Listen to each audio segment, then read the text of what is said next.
The following program is presented by the HTM Podcast Network.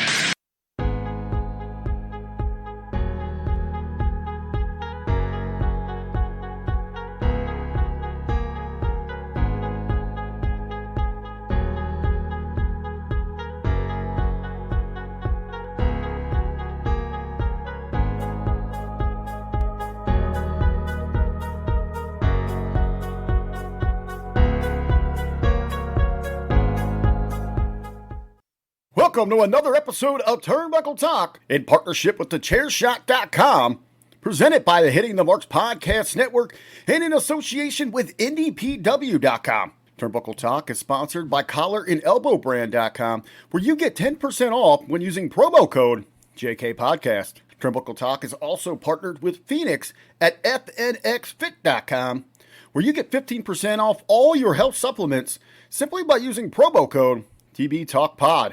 Follow the show on Facebook, Instagram, and Twitter by searching at TB Talk Pod. Listen on Podbean, iTunes, Google Podcasts, Spotify, and everywhere you catch your favorite programs. And now, pro wrestling fanatics, are you ready?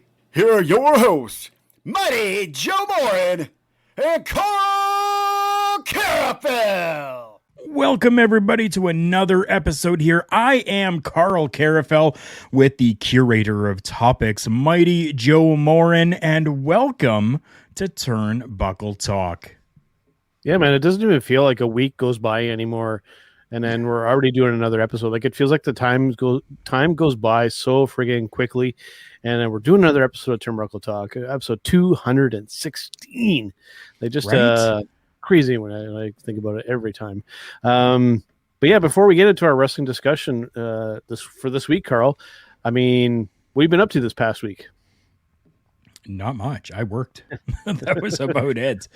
My gimmick day job, and that's about it. I was doing day shifts, so that's like 12-hour day shifts that I was doing, and come to today, finally get a day off, and it is friggin' snowing in my location. Interesting that you bring that up, because this past week, since we last sat down to do this show, we actually shortly after that we had a couple of days of snow ourselves, and a couple of really cold days, and it's like, this is like the end of April. Why do we have snow? It's really, really bizarre, but we made it through. Things are still a touch on the cool side when it comes to the weather, but hopefully some warmer days are ahead, because we didn't really have like a really intense kind of winter, but still I hate winter, and I always look forward to it end, because I like the spring and fall seasons. I don't like a ton of snow, and I don't like when it gets really, really like obscenely hot. When we get into like the 30s and 40s, I don't like that either. So if I could live somewhere where it was like spring and fall all the time, it would make for a very happy Mighty Joe.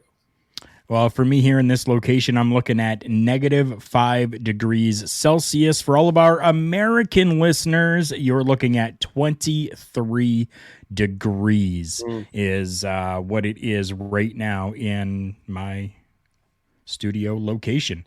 I like, stop, please. Oh, man. All right, man. Well, let's get to our discussion, because strangely enough, the bulk of our conversation isn't going to revolve around the WWE this week. It was actually going to revolve mainly around Impact, but we do have a couple of WWE topics I do want to get to before we get to that. Sure. Right off the top here, theoretically here, Karl, if you were to have been recently released by the WWE, and say you had some kind of some personal belongings kind of left behind at the company, whether it be at the gym or like whatever, how would you expect said company, being a very reputable company, finger rotations, how would you expect said personal items to be returned to you? I would expect that a phone call might be made and said, hey, listen, we got some stuff here for you. If you got the opportunity to, come by and pick up your stuff. Thank you for your services.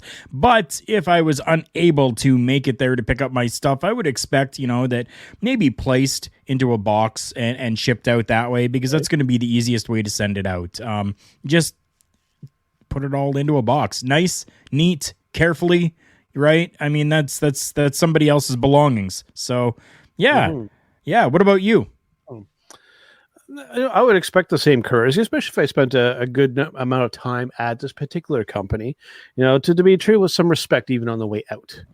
But, Karl, if you work for the WWE and you get released as a talent, you get a box, but inside said box, your personal belongings are in a trash bag. That is something, Karl. That's not something I was aware that was a thing. This was a thing with some people here, clearly in this last bit. Most notably on social media with Mickie James. That's how she received hers. And apparently, you turned me onto this, and I can definitely see that seems to be the case. That this is not only something that happens; it's a common occurrence. Just for like 10 years. Yeah, and just on publicity wise on this here, Karl, the optics of this again with this company, it's really bad. This is a really bad look on the company for a company that has their supposed stature and presence worldwide.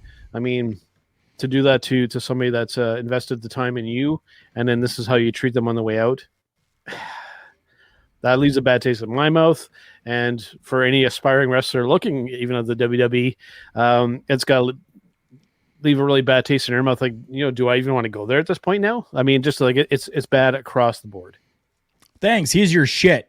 Goodbye. Pretty much. I mean, wow. Yeah. It's like, my expectations are low. What do you do with a garbage bag? What do you put into a garbage bag? You put trash. You put trash in the garbage bag. So you're telling me that all of my stuff is just trash? Yeah, I don't get the thought process, Karl, and I guess supposedly the if I'm not mistaken, right, Mark Carano is essentially responsible for these actions, and he's been released. But I mean, still at the same time, the fact that this has gotten out, and I would imagine that this was knowledge, but it kind of snuck out to the public recently. But why would you not address that issue in the meanwhile? Like, are we just allowing this stuff to kind of happen? And as long as we have a good public face and everything's cool, but I mean, clearly there's some issues here. Clearly, I think that's exactly what it is. I mean, anybody who has sent out a tweet saying, "Oh, we're so sorry, we didn't know this was happening," I think they're full of shit. Okay. So, yeah, I'm pretty sure they knew exactly what was happening. And, just because we need to keep face, because, we still look good in the public eye. Yeah, they just didn't say or do anything about it until someone brought it to light and took it to social media and was like, "Hey, WWE, thanks for throwing my stuff into the trash and making me feel like my entire legacy with your company is trash." What? The interesting thing, and I have to give Mickie credit for this, I mean, she did it still in a tasteful way. I mean, she could have stooped down to their level, but she kept it classy. Props to her. But yes, God damn it, Karl. Like, I want to like this company. I want to give them a chance. I want to see them succeed. I want them to improve, but this isn't helping. And dude, I hate shitting on this company. I hate it. I don't like doing it. Dude, I started off as a WWE fan. W is a joke to me right now. It's hard to disagree, Karl. They do good things, and I want to like them, but they do their goddamn hardest to get me to hate them. I don't want to hate them. I want them to succeed, and I want to like what they do. Dude, I grew up on these guys. Right? Why? It baffles me, Karl. It's like, and clearly, like I said, we knew that this was kind of going on, but we still let it. Like I said, it's bad across the board. It's. I'm so upset to know that this has been something that's been going on. Well, I mean, it's only my speculation that the company knew. Whether they did or not, I really don't know. Okay, but my speculation is that the company knew. They had to have known. Come on. If this has been going on for 10 years, I'm sure somebody else had spoken up about this, but did it privately and not social media way. The really annoying thing, here, I'll if you actually, I don't know if I have, Oh, here. Oh, sorry, Karl. I cut you. We're pressing the button at the same time. This is the annoying part of this situation here, too, Karl, because Matthew's saying it sounds like the WWE is going downhill. But interestingly enough, Matthew, they're probably making more money now than they ever have, due to the Fox deal, due to the Saudi Arabia money that's come in from things that they've done there. They're probably generating more revenue than they ever have. Yeah. But at the same time, the product is so frustrating to watch. I know that there's, it's different without an audience, and I know that there's those kind of issues, and I know that's the talent still tries. But, God damn it! Just there's so much about this company that I want to love, but they make it so damn difficult. Like, dude, I haven't watched Raw in I don't know how long. NXT, I try and catch as much as I can. Sure. Although it's not as often as I would like. SmackDown, I've watched it a handful of times since it's gone over to Fox. And, in WrestleMania, it felt like a chore. And it has for the last couple of years. It's like, man, I'm almost at a loss for words with still saying a bunch of words at the same time. Right? Yeah. No, I totally get that. Damn it, man. It's mind-boggling. Yeah. Mind-boggling. And you're right. The WWE is still making money. The WWE is probably making some of the best money that they have made in a very long time.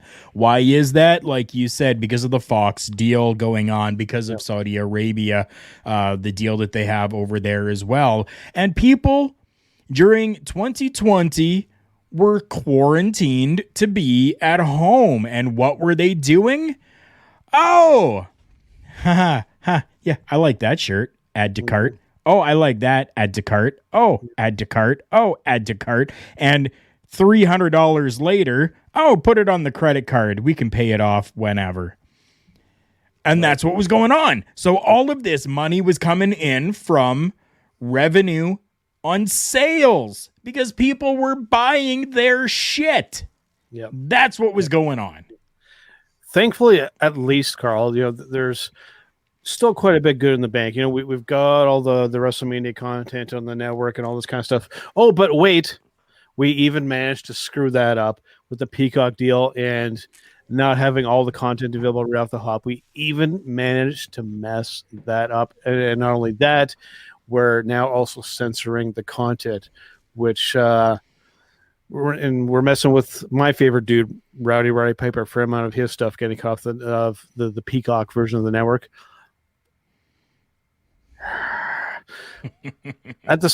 Meanwhile, let's go down this path a little bit more, right directly into our next topic here.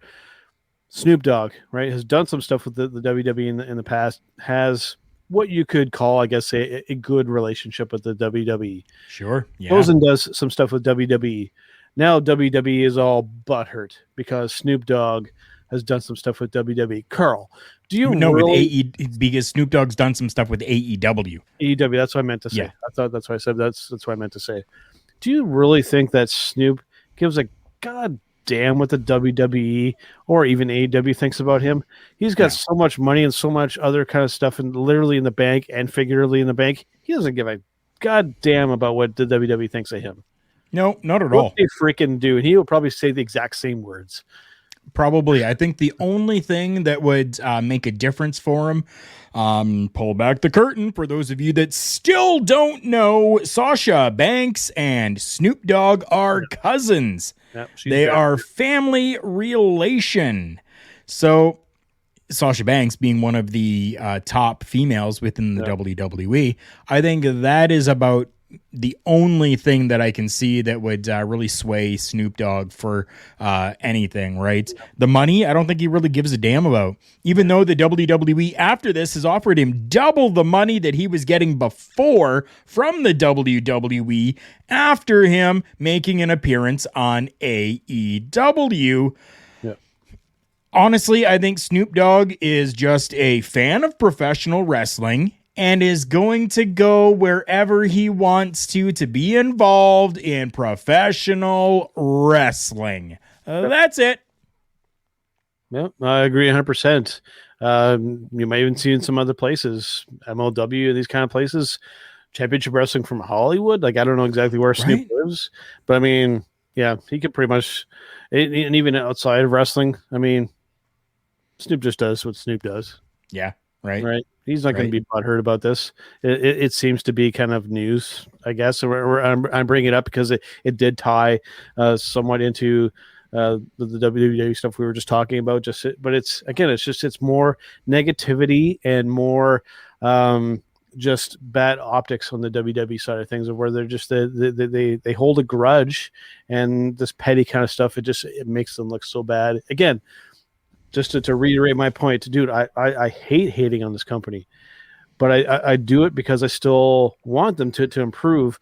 But it's getting more and more difficult when more of these kind of situations happening. It's getting harder to defend this place, and I'm not getting near the end of my rope. I mean, I still have hope, but eventually that hope is going to run out if we don't at least try and do something. You know what? I just thought about it. You know what would solidify absolutely everything for Snoop Dogg and the WWE? Yeah. You know what would do it? Snoop WWE branded rolling papers. Right. Were you thinking exactly the thing? Yes, some sort of collaboration with RVD and marijuana. Right? Right. Yeah. Dude, we're on the same wavelength there. That's awesome. Oh yeah. I must have known you for a short period of time or something like that. Right. I don't know. It's been a while. All right, dude. Let's put the WWE stuff behind us for now.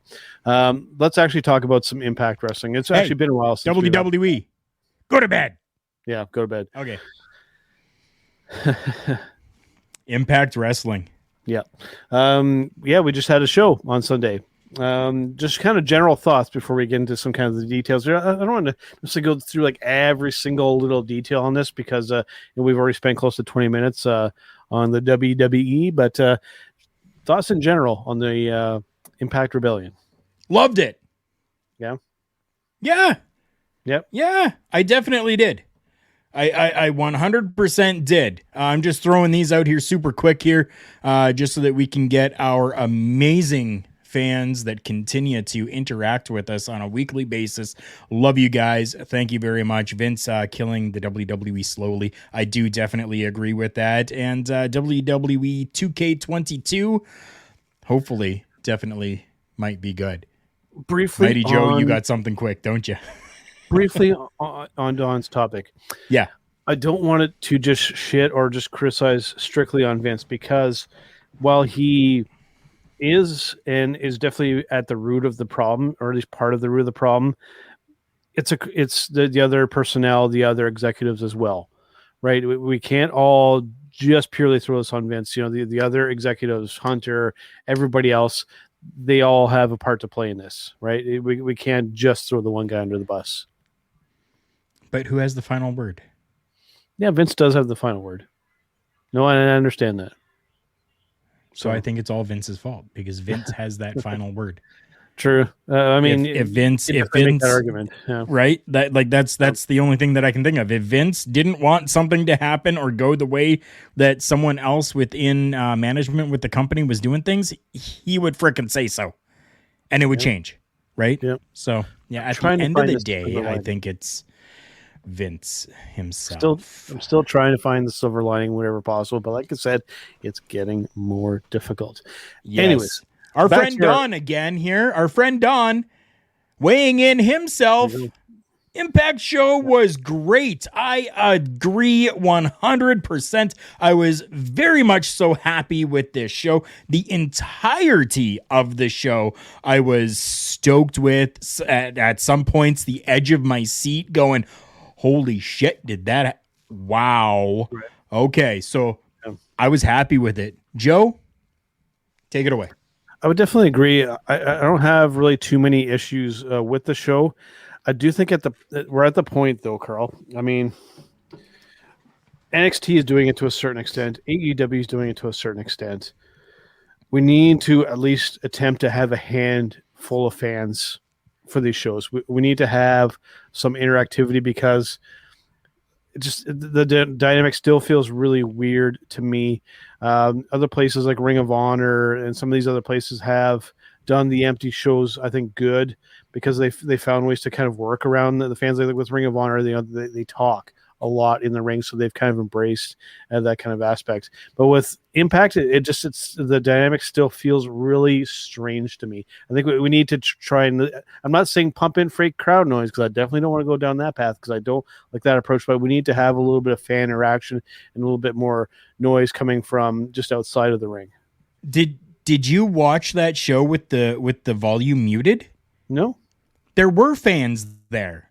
I didn't recall seeing any. That's right. You didn't see them. Hard cam side. Yeah. That side. Yeah. Behind the hard camera. So for those that don't understand, the hard camera is the camera that looks straight down onto the ring. So in Impact's case, it was looking straight at the ring and up the ramp area. Behind the camera, there were people there. You could hear them. I could hear them. I could hear them interacting with absolutely everything that was going on. It must have been some talent or something, because the official thing was 0 attendance behind what they call it as behind closed doors. So maybe they were piping in some fake noise, or maybe some of the talents. Maybe they're doing like the AEW thing. But I don't think there was any fake noise at all. Okay, it must have been other talents then, because the official thing says 0 in attendance. Okay, but I know 100% there was people there. Okay, there were people in the shadows, essentially. So the producers or some of the other talents. But okay, maybe I just wasn't listening with the volume loud enough, because I was like not just sitting down watching it the traditional way. Like I had maybe like a quarter volume, so maybe I missed that. But I digress on that. I was actually surprised, because because I couldn't see them, right? And then I'm sitting there going, where's this noise coming from? Like, and then I had to really intently listen. And then at one point they I can't remember what match it was, but they were on the outside. Maybe it was the Sami Callihan match. But they were on the outside, and they showed that side of the arena, and I could see shadows back there in the darkness. Yeah. So that's when I was like, oh crap, there is people there. Okay. Yeah.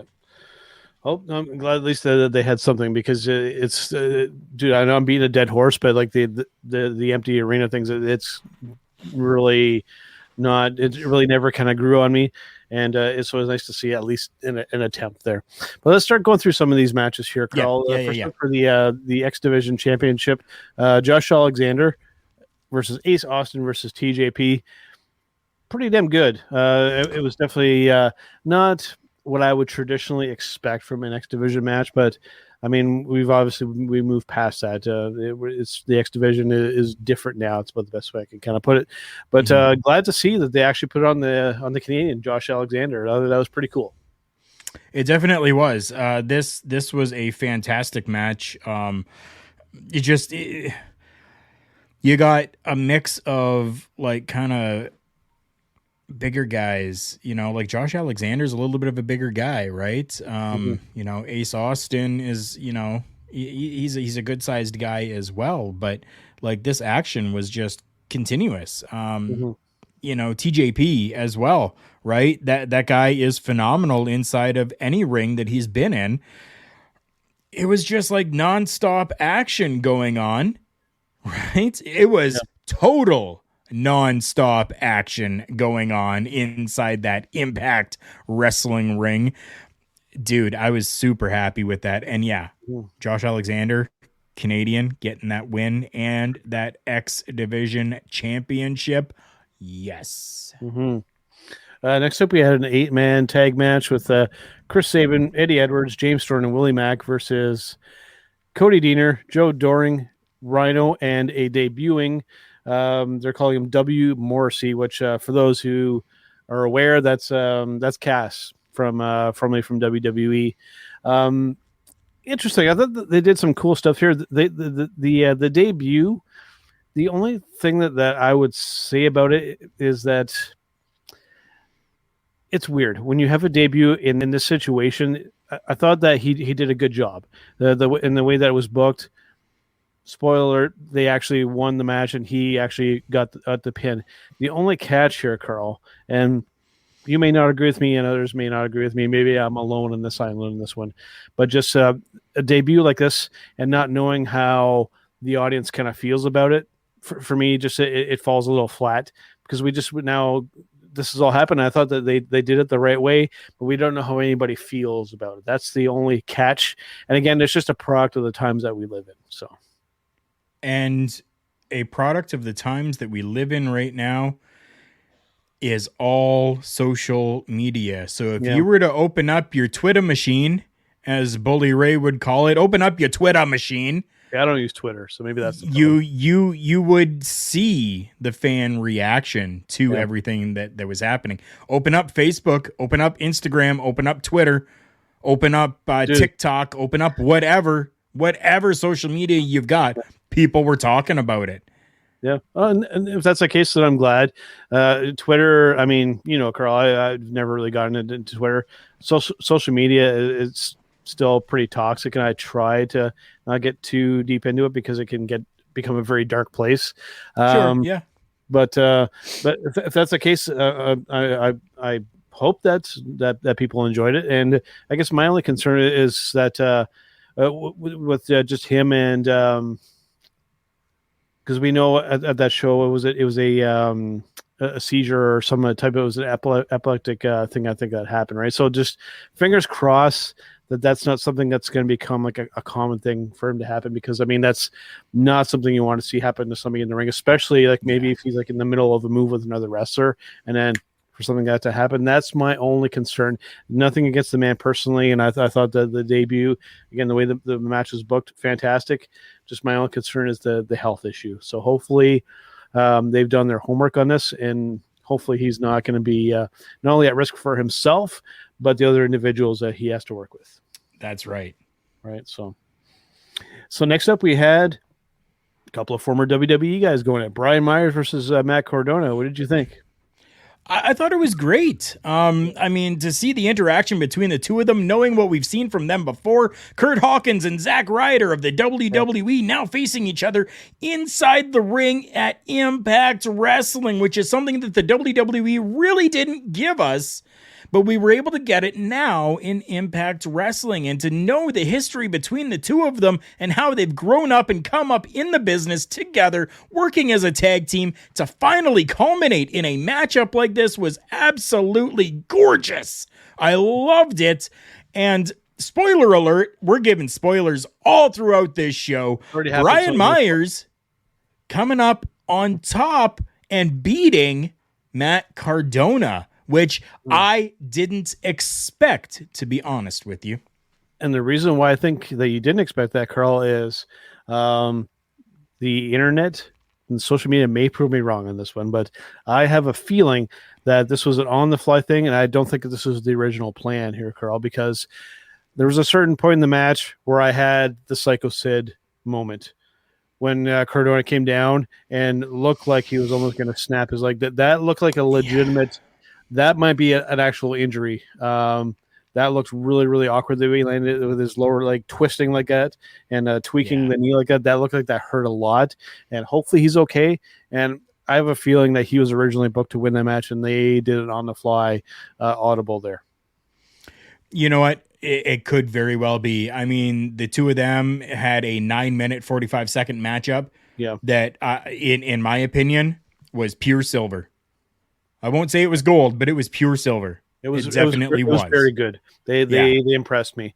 Me too. Like if you were watching the Sunday brunch with our friends over at Love Wrestling, I had actually said that I feel like the real money with these guys is as a tag team. And yes, but having a one-on-one match, I was just hoping that the way that they were going to go towards the tag team angle, so have like them really kind of pushing each other in the match to the point where like, damn, we did so good against each other, we should team up. And maybe that could have been the original plan, but like I said, even just inside the match itself, forget any future plans, it really did feel like Cardona really tweaked his leg there, and he calls an audible and just say, no, let's put Brian over, like right on the fly. So hopefully it does feel that way. Yeah. Hopefully dude's okay, but I mean, by no means disappointed. I thought these two guys did very well, and they definitely never had a match like this over in the WWE. No. So got to give them props for that. So next up we had for the women's or the Knockouts Tag Team Championship, we had Kiera Hogan and Tasha Steeles, call them Fire and Flava, versus Jordan Grayson and debuting Rachel Ellering, who was, I guess, personally handpicked by Jazz to fill that spot. I will say this is probably one of my only spots on this card where I was a little disappointed with the result. I felt I think that they should have kept the titles on the established tag team. I think too many companies are too quick to put a title on a debuting wrestler sometimes. That's my kind of feeling on this. But I thought they still did okay with this. So for me, this was just kind of a match that just kind of happened. Didn't blow me away by any means. So yeah, I mean, I was definitely good with it as well. Putting the belts onto Jordan Grace and Rachel Ellering, I'm okay with it. I definitely am. You're right. I mean, lots of companies do go through and quickly put the belts onto, or the belt onto, or the strap, or the championship, or whatever the hell you want to call it. Remember, they put that title onto the debuting, right? But I'm okay with it. I definitely am. Whatever. It's all fine. I mean, Flava and Flav have held that for quite a while now, and they've pretty much run through every tag team that Impact has thrown at them. So, I mean, if this were to have happened again, for me, it would have been like, well, I don't even care about this championship anymore because, well, everybody's been beaten by them now. So what the hell is there left? Right? That's a very true statement. Absolutely. I know it is because it came out of my mouth. Okay. I'll agree with you in this case, but not always. But we'll go away from that.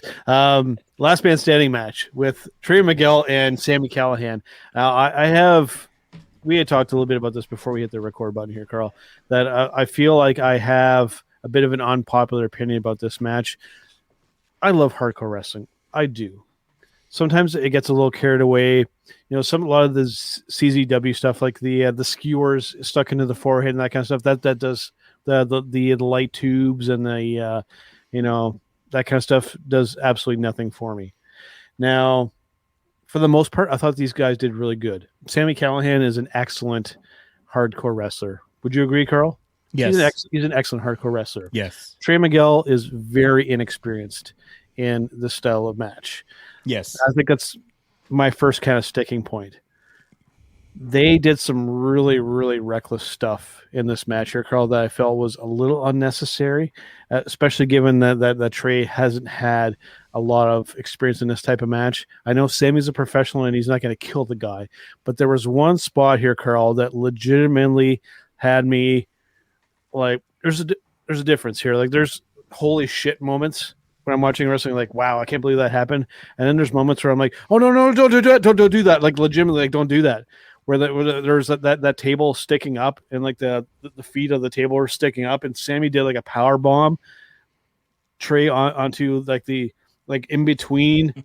Dude, I saw it. I'm like, dude, there's like no margin for error there. Like, no. That spot just like it borderline made me angry, Karl. It's like, why even go there when there's like even a minute possibility of like extremely hurting somebody, like legitimately. I mean, possibly they were trying to give Sami Callihan a new gimmick, maybe the Impaler. Like, I mean, stupid. That's what would happen. It's like it's like I get you want to push the envelope, but for me, that one was like it was a little too much. It was a little too much. Like, it made me cringe. And dude, you're working the ring like that. Like, that must have freaked you out a little bit too. I've done a lot of different stuff in my time inside of that professional wrestling ring, and a lot of different hardcore stuff. I definitely have. That, I would draw the line. There is no way on God's green earth that you were going to do that to me, because you were going to puncture my spine and frickin' paralyze me or kill me. No. Yeah. No. 100% no. Yeah. Don agreeing with us. I wanted to look away, but I still looked. But I was just like, dude, I was like genuinely worried for that dude. I'm glad that he came out okay. Yeah. did lose the match to Sami Callihan. I mean, it was like if I was a betting man, I mean, you can't bet against Sami Callihan, the style of match. But like I said, Did you just say that Sami Callihan? Oh, won? Never mind. It was incorrect. Aha. I read that back. I must be dyslexic today or something. I don't know what's going on.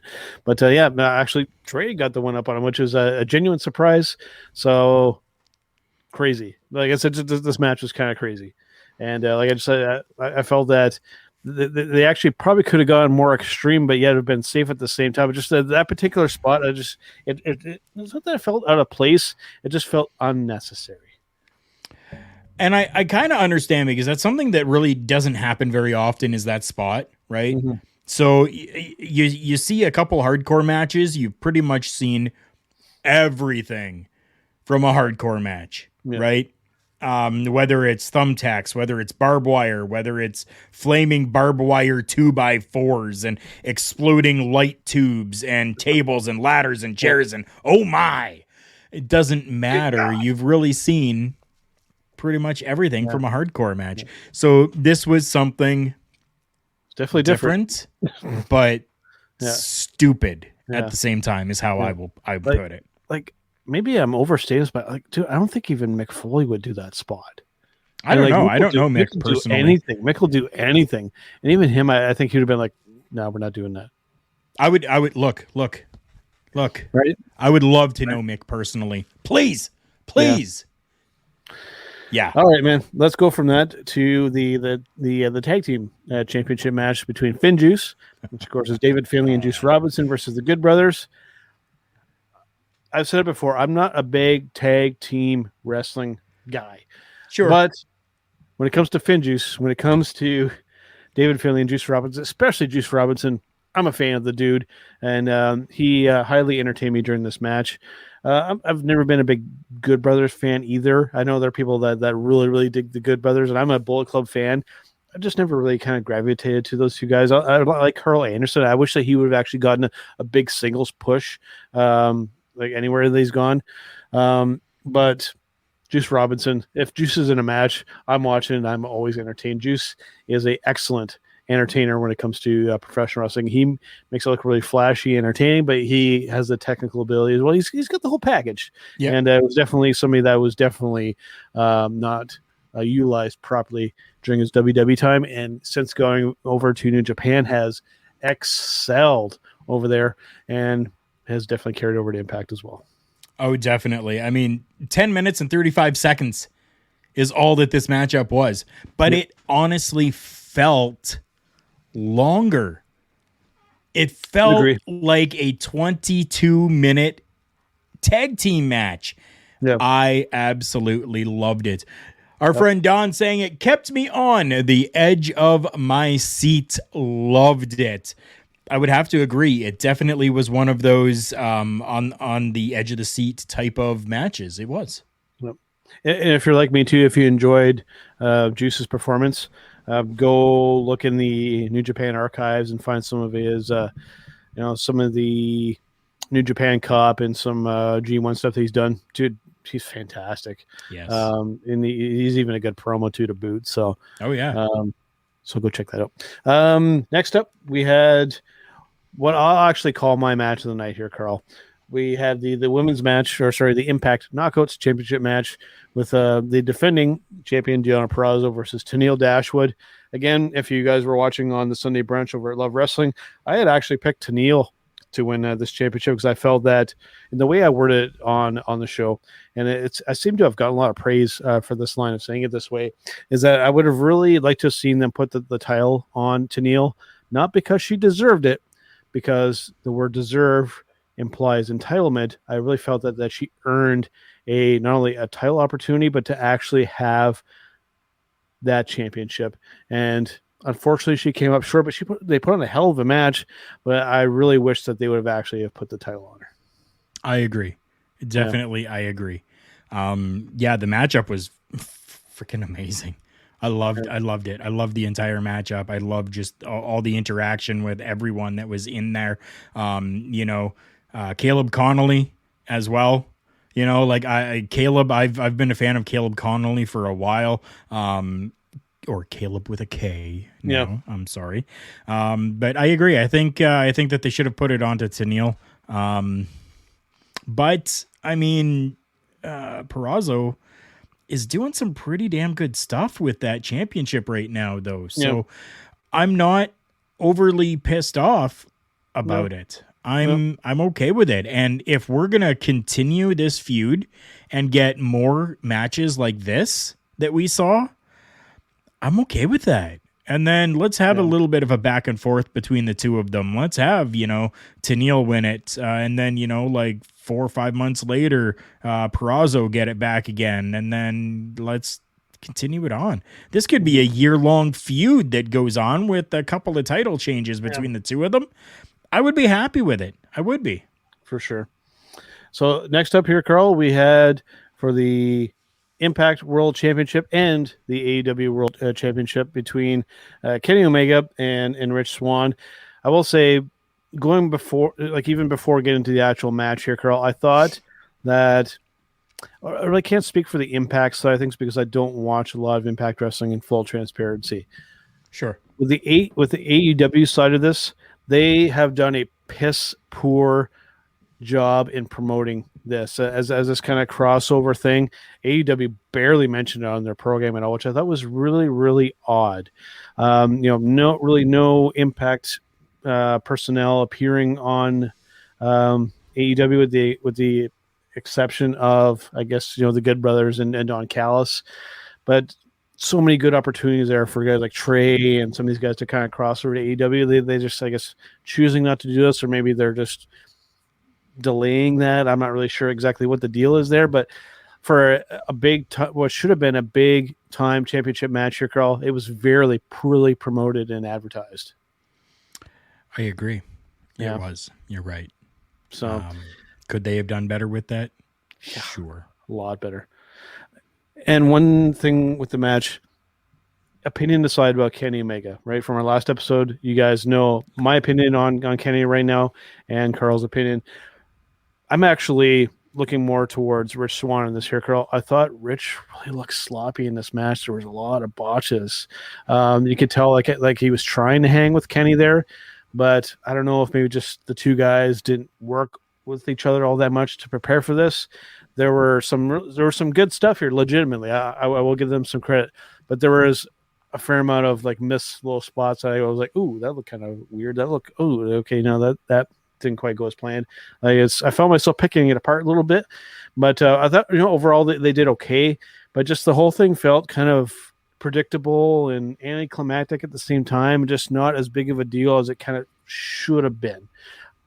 I'm not going to shit all over this match because I still think that they did good, but it should have been more. They could have gone that extra mile and really kind of maybe gone with this invasion type of thing, or like really crossing the brands. It really feels like it's a weird thing. I don't know if you get this feeling at all, Karl, right? It really does feel like Impact is really the only one benefiting with this relationship with AEW. It doesn't really seem to be affecting AEW at all. It's like, okay, we're doing stuff with this other company, but whatever. And it feels like Impact is benefiting, but yet not enough to really for it to matter all that much. It's just, it really feels weird. Do you get that feeling at all, or is it just me? I think it's just you. You're a freaking weirdo, dude. Well, everybody knows that.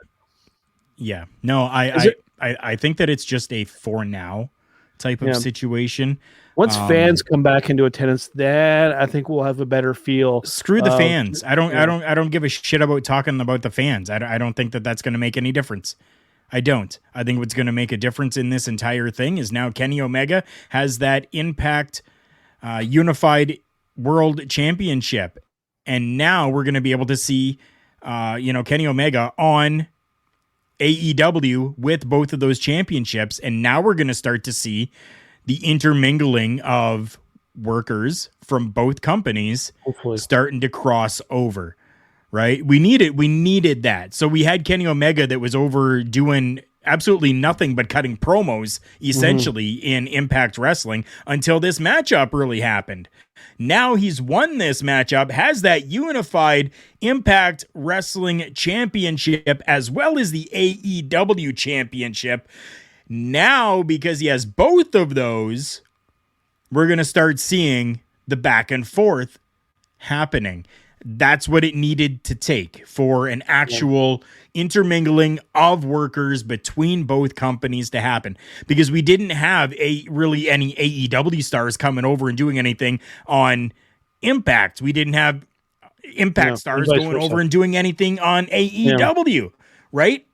It was only Kenny Omega. That was it. Now we have to do something to intermingle. Hopefully they can capitalize on that, because if they don't, then what was the point? Well, then what was the point? The point was, if not, I mean, the point was just to add another belt to Kenny Omega's collection, right? Yeah, just like Don says there. Yeah. So we'll see. Like, if it's an opportunity they can really capitalize on, because like I said, I feel like if they don't, then there's a lot of money left on the table, especially for the Impact side of things, because they really could really use that boost. Because I mean, dude, they've been at some really rough points in their history, and if they drop the ball on this, then they could very well be in a very rough place again. So, at least in my humble opinion, we'll see. We shall see. And again, I want every company to do well, but when an opportunity like this presents itself, Karl, you gotta take it. You gotta take it. So hopefully they do. All right, man. Hopefully. All right, man. Well, let's take a little bit of a break, because we've already gone. Facebook user, which I have no idea who it is this time. Christian Cage to challenge for a title he has technically previously held. Okay. Interesting. Yeah. Yep. So, Christian Cage being part of AEW right now. Kenny Omega with that Impact Unified Championship. That could be interesting. Right. That could be interesting. Maybe Christian Cage is going to lead the revolution and the rebellion against AEW alongside his former Impact Wrestling cohorts. Yeah. God damn. Yeah. That could be interesting. I could get behind that. Whoa. Yes, I could too. Yeah. All right, dude. Well, let us take a little bit of a break here, and let's hear from our friends over at collarandelbowbrand.com, and then we'll come back with breaking news, match of the week, and all the other good stuff. But we'll be right back. Wrestling. A love and a passion we all share. I've started a wrestling brand. The wrestling brand. A brand founded on the aspects of wrestling. Two entities working together to create a product that connect emotionally for people everywhere. Collar and Elbow is the brand. Passion and love for wrestling is the drive. I am Al Snow, and this is Collar and Elbow, the wrestling brand.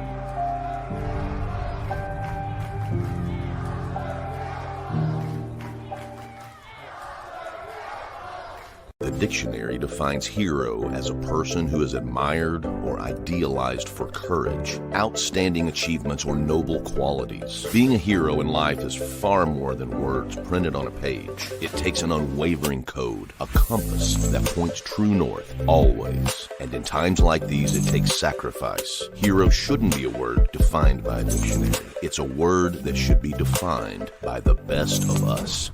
Hero has a new definition. All right, guys, Mike, Joe, and Karl Karufel back here on Turnbuckle Talk. As you heard from our friends over at collarandelbowbrand.com, use promo code JK Podcast and get 10% off your entire order at that checkout, including that thing on top of Karl's head every single week.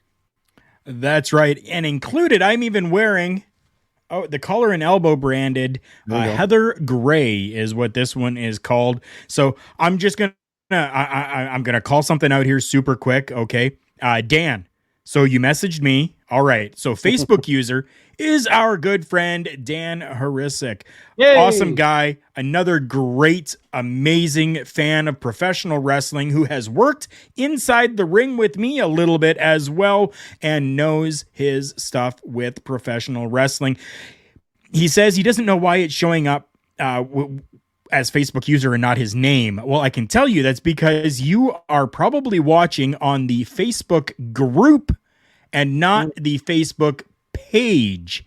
So I have found that if you're watching from the Facebook group and you comment, it comes up as Facebook user for some reason. But if you just go over to our Facebook page at TB Talk Pod, then you will be able to comment on the video and it should show up with your name. There you go. All right, Karl, let us get to...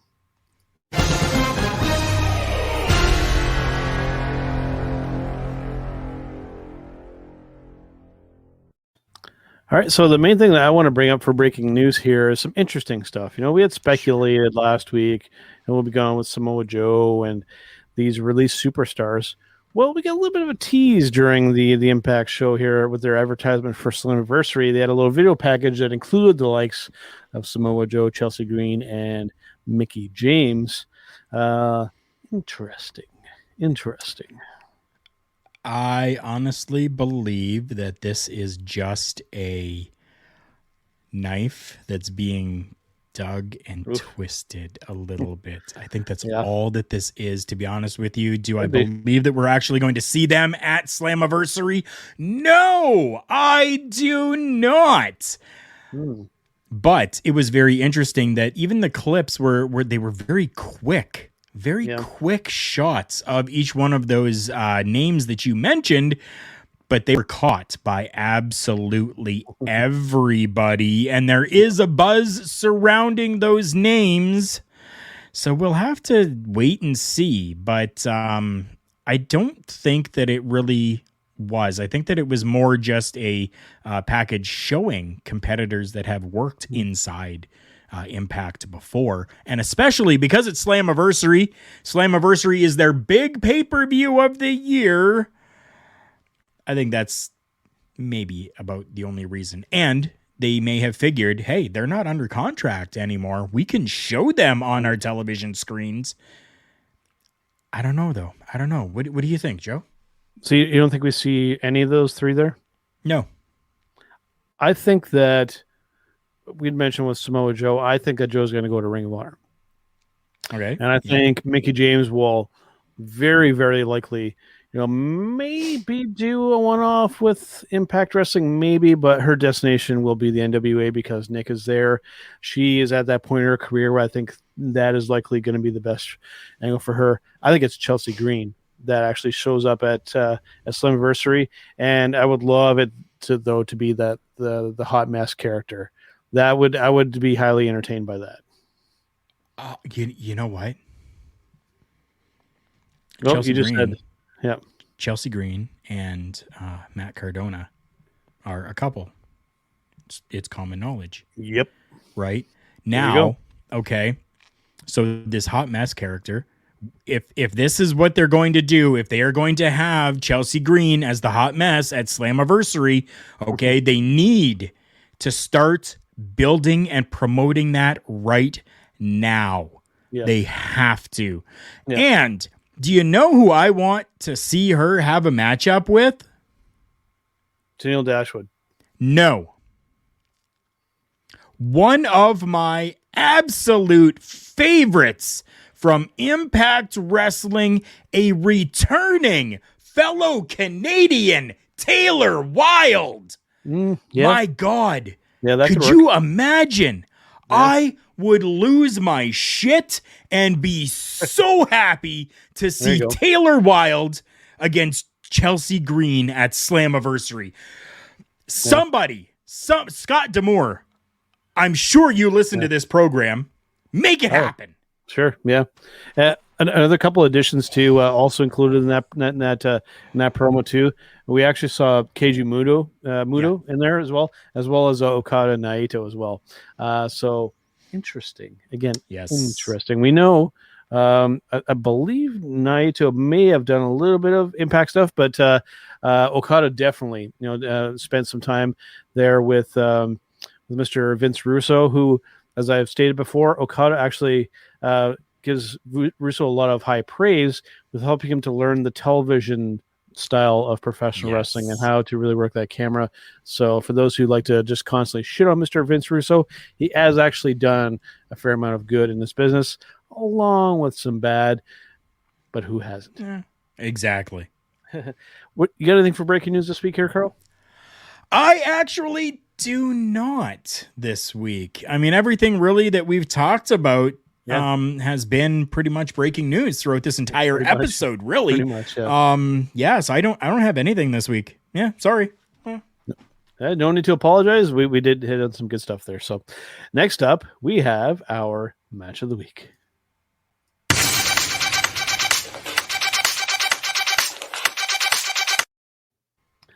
All right, so for match of the week, let's get the great debate out of the way. Who goes first this time? You do. Okay, cool. Go ahead, throw it down. Now, I'm probably doing this. Yeah, I think I am doing this 2 weeks in a row, and this may seem like the kind of the easy way out for this year, but I genuinely feel this way because I enjoyed it that much. Karl maybe already knows where I'm going with this. My match of the week is actually coming up from. I'm going to kill two birds with one stone with this because this is actually coming up on this week's episode of Turnbuckle Rewind from 2005 Ring of Honor, Kobashi versus Samoa Joe. I really enjoyed watching that match with you, Karl, and breaking it down, and I've actually watched it a couple more times since then. If you have not, I worded it the exact same way over on Leverage, I'm going to word it the same way. If you have not watched this match before, what the hell is wrong with you? Go and watch it now once we're done here. Yeah. Definitely you need to finish up listening to this program, which is live right now. Yes. And then go and definitely watch that matchup. It was fantastic. You know what? That X Division Championship match that started out Impact Rebellion last night, definitely my match of the week. I absolutely loved it. Not a bad choice by any means. And it just, again, glad to see a Canadian win that. Josh Alexander, I mean, he's somebody that I definitely would like to see more of. And maybe that even gives me a reason to maybe possibly watch some Impact more often because, I've been really looking to mix it up from WWE. So there you go. We shall see. All right, man, let us get to our Showstopper segment for this week.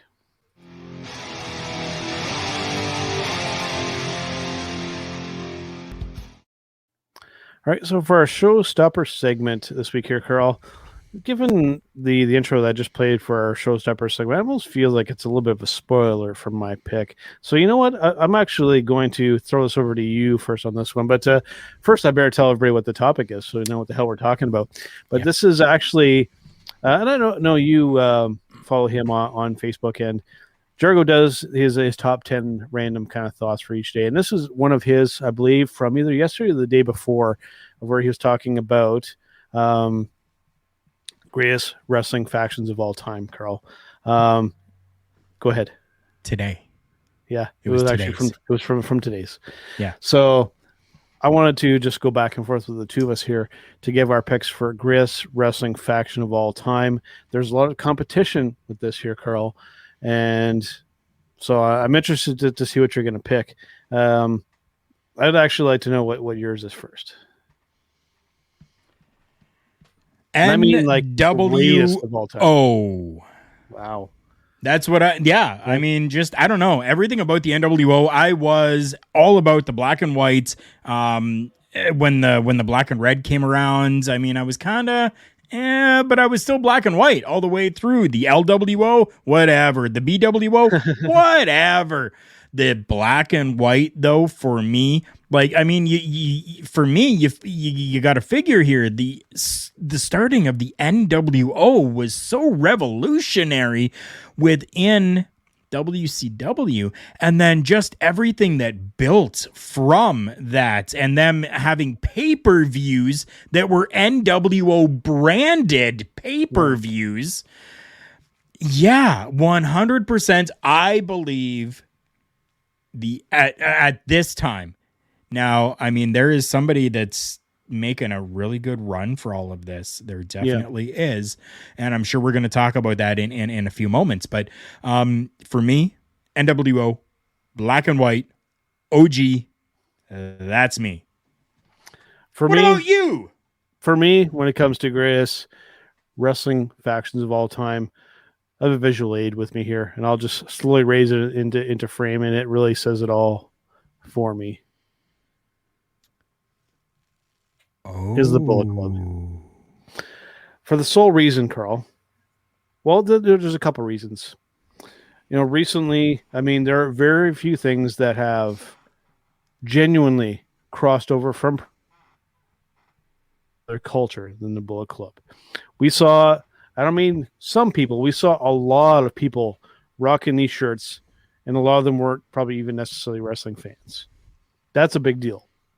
And I think more so than any other wrestling faction ever has crossed company lines. I mean, Impact, New Japan, all these other companies, including even in WWE to a certain extent, in a bit of a different take, but they still got a reaction from the WWE as well, right? Even with the cease and desist, which then they even turned back and then turned it into something themselves. I think that the fact that they were able to make an impact, pun intended, to a certain extent, on pretty much every wrestling promotion across the world, I think justifies my choice. You're right. Definitely, it does justify your choice. Your choice is your choice. My choice is my choice. Do we have to agree? No. Do I agree with you? You know what? Yeah, I kind of do. Like, I mean, when I talked about, and I'm glad that you actually chose that one, because when I talked about that up and coming one, yeah, it's the Bullet Club. And I think that the Bullet Club has just a little bit further to kind of go, maybe, for it to become the number one faction in my book. What that's going to be and how, I really don't know. Yeah. But I mean, you talk about the Bullet Club and the shirts being out there and people wearing them that really probably didn't even know what it was. You can say the same thing for the NWO, right? People were wearing those shirts and really like had absolutely no clue on what it even was or meant, or that it was a thing with professional wrestling or whatever, right? And to Bullet Club's credit, the exact same thing. Definitely. Right. I mean, hey, take a look at our logo. Let me even change this logo here for you just for a moment. And does that look familiar? Very much so. Right? We even took inspiration for our logo from the Bullet Club. Yep. Because that's how influential they've been. Mm-hmm. Yeah. Yep. I think that almost kind of seals the deal, at least for my side. But it's, I would say that the NWO ranks up very much there for me as well. And, you can make some other strong cases for, modern day, like Los Ingobernables over in Japan, for sheer numbers. I think that they're definitely competition. Of course, the Four Horsemen, which Don just read my mind on that one. Heart Foundation and all these. Right. But for me, just I think, when I want to just not just talk in like one particular bubble, I mean, just like professional wrestling wide, it really, really is hard to not pick the Bullet Clubs. I mean, dude, like it's not only a genuine phenomenon, but like to have made an impact in pretty much every wrestling promotion. I think it's something to be very, very proud of. Like even the founding members are people that are currently involved in WWE, and they even had their version of what they call like the club, which I didn't even really anticipate that ever happened. So just the fact that we even got that inkling of it is pretty damn cool. And of course, Degeneration X is definitely a contender. I would say I would definitely put them at the top as most controversial wrestling faction of all time. They did some risque stuff that a lot of people would have never attempted before and weren't doing at the time and will likely never see again. Right. Oh, yeah. That's both the best way I could put that. All right, man. Well, I guess that about wraps up here for us. But before we go, of course, I'll let you get in the plugs for our sponsors. Definitely. We have our sponsors over at collarandelbowbrand.com. Every week we are showing their commercial for you. Amazing merchandise over there, continuously adding new items and always being so supportive of wrestlers who have either passed away or wrestlers who are injured and maybe need a little bit of financial help. They do some great stuff with being able to do sales of Collar and Elbow branded merchandise and offering a portion of the proceeds or the entire proceeds going towards those individuals. You want a discount on things? Go to collarandelbowbrand.com. Choose whatever you want and add it to your cart, whether it's from brand new or clearance merchandise. When you get to the end, make sure you use the promo code JKPodcast. That will get you 10% off your entire purchase at collarandelbowbrand.com. And what's great about that is not only are you getting a discount, but you also help this podcast and videocast because we get a little bit of a kickback.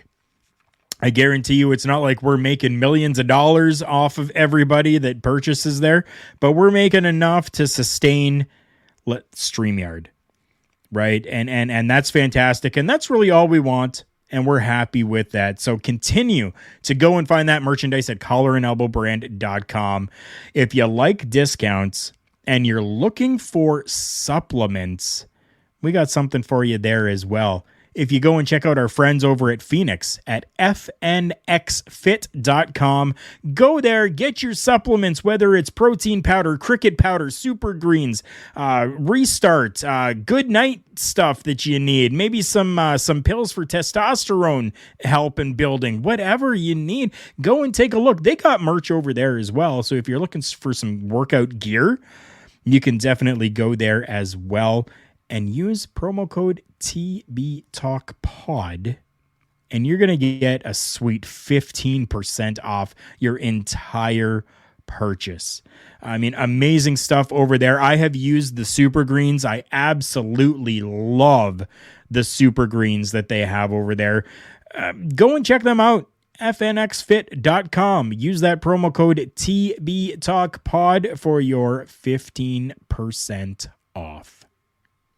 Absolutely, Karl. And as I'd mentioned earlier, make sure and check out Turnbuckle Rewind this week. We have Spencer Love's pick for his favorite match of all time with Kabashi and Joe. You're definitely going to want to check that out. And just another brief mention for those who are into video gaming, make sure and tune into Love Wrestling CA over on Twitch for the Blowing Off stream to watch Mighty Joe kick some Spencer and everybody else's ass in Mario Kart. You're going to want to check that out. That's going to be fun. Fantastic. All right, guys. We'll see you on the next one.